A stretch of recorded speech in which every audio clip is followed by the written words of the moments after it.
গত ২ সপ্তাহ আগে থেকে আমরা অভিযোগ পাচ্ছিলাম যে কিছু কুচক্রী মহল এই বালুতোবা পুকুরটি ভরাট করে ফেলছে। তারই প্রেক্ষিতে আমরা বিভিন্নভাবে এখানে এসে মোবাইল কোর্ট পরিচালনা করেছি এবং আমাদের পরিবেশ অধিদপ্তর থেকেও এখানে অসংখ্যবার আসা হয়েছে এবং বাধা সৃষ্টি করা হয়েছে।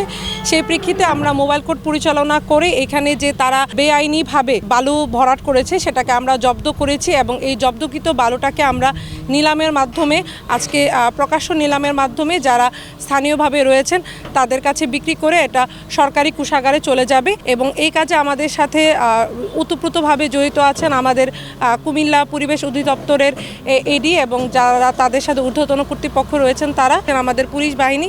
এই পুরা অভিযানটাই আসলে আমাদের জেলা প্রশাসক কুমিল্লা মহোদয়ের উদ্যোগে এইটা সম্পূর্ণ করা হয়েছে যে আমরা পুনরায় এই পুকুরটা পুনরায় খনন করে এটাকে পূর্বের অবস্থায় ফিরিয়ে নিয়ে যাব এবং এই ধরনের কাজ থেকে যারা এই ধরনের কাজে যারা জড়িত থাকে তাদের জন্য একটা আমি বলবো যে একটা উদাহরণস্বরূপ হয়ে থাকবে যে এইভাবে পুকুর ভরাট করে কেউ আসলে পার পেতে পারবে না। আমাদের যে পরিবেশ সংরক্ষণ আইন রয়েছে সেটা খুবই কঠোর এবং সেই প্রেক্ষিতেই আমাদের এই মোবাইল কোর্টগুলো আমাদের পুকুর ভরাটগুলো যে চলতে থাকবে এগুলার বিরুদ্ধে আমরা কঠোরভাবে অভিযান পরিচালনা করব। পরিবেশ অধিদপ্তরকে ধন্যবাদ জানাচ্ছি, এসিডেন্টকে ধন্যবাদ জানাচ্ছি। আমাদের এই পুষ্করিণীটা ভরাট করে লাইছে কুচক্রী মহল, এখন উদ্ধার হয়েছে, পরিষ্কার পরিচ্ছন্ন করে দিলে জনগণের উপকৃত হবো। আমরা সবাই আনন্দিত পুষ্করিণীটা যদি আবার পরিপূর্ণভাবে ফিরিয়ে পাওয়া যায়। এই পুকুরটা আমাদের আসলে পৈতৃক একটা সম্পত্তি ছিল। এটার এক অংশ, এই দুটো অংশে আমার 2 দাদার ছিল।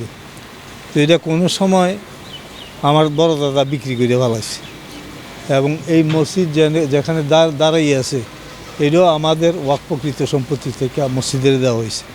তো এই পুকুরটা আসলে জনসাধারণের স্বার্থে আসলে সরকারে এরা আগেই একটা প্রজ্ঞাপন দিয়েছিল যে কোনো পুকুর ভরাট করা যাবে না।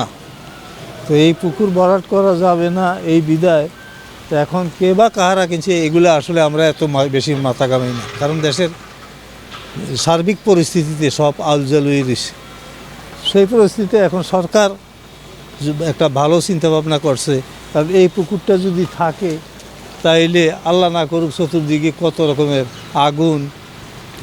আগুন যদি লাগে একটা পানিরও প্রয়োজন আছে।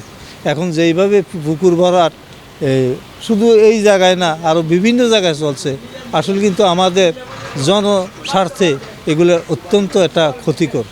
আর এই পুকুরগুলো যদি পানিতে থাকে তাইলে সর্বসাধারণের জন্য একটা উন্মুক্ত জীবন ধারণের একটা ক্ষমতা বহন করে।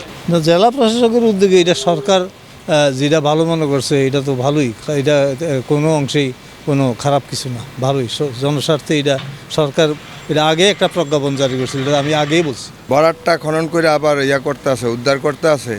যদি পুষ্করিণী হিসাবে ব্যবহারের উপযুক্ত হয়, পাবলিকের উপকার হইব। এইতেও যদি যেভাবে মাটি উঠাইতে আছে যদি ব্যবহারের উপযোগী হয় এটা পুষ্করিণী হিসাবে তাহলে তো ঠিক আছে। এলাকার জনগণের সুবিধা যদি ব্যবহারের জন্য উপযোগী হয়।